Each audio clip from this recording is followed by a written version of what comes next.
जो लोग ज्यादा सोचते हैं उन्हें एक कहानी सुनाता हूँ। ये कहानी पूरा सुन लिए तो चिंता करना छोड़ दोगे तो सुनो। एक छोटे से गांव में आरव नाम का व्यक्ति रहता था।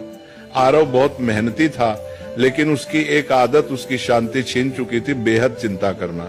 सुबह उठते ही वो सोचता कल क्या होगा, पैसा रहेगा या नहीं, लोग क्या कहेंगे, परिवार सुरक्षित रहेगा या नहीं।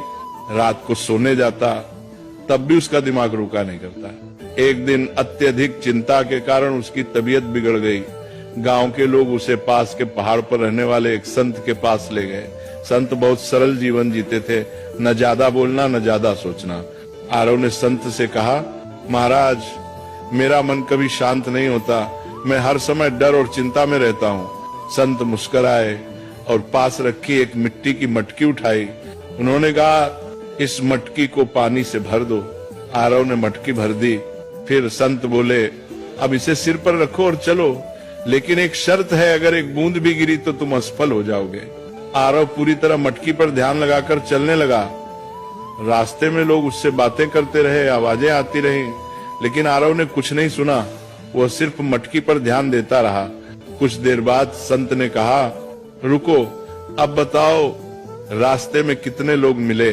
आरव बोला, महाराज मुझे कुछ पता नहीं, मैं तो बस मटकी बचाने पर ध्यान दे रहा था।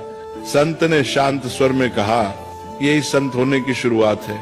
जब ध्यान जरूरी चीज पर होता है तो बेकार की आवाजें अपने आप चुप हो जाती हैं। तुम्हारी चिंता इसलिए है क्योंकि तुम उन चीजों पर ध्यान दे रहे हो जो अभी हुई ही नहीं। फिर संत ने आगे कहा, जो तुम्हारे हाथ में है कर्म उसे ईमानदारी से करो, जो तुम्हारे हाथ में नहीं भविष्य से भगवान पर छोड़ दो।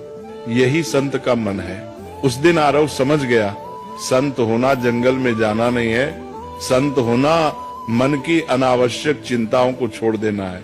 धीरे धीरे आरव ने चिंता कम की, वर्तमान में जीना सीखा, और वही व्यक्ति जो कभी बेचैन रहता था अब दूसरों को शांति की सीख देने लगा।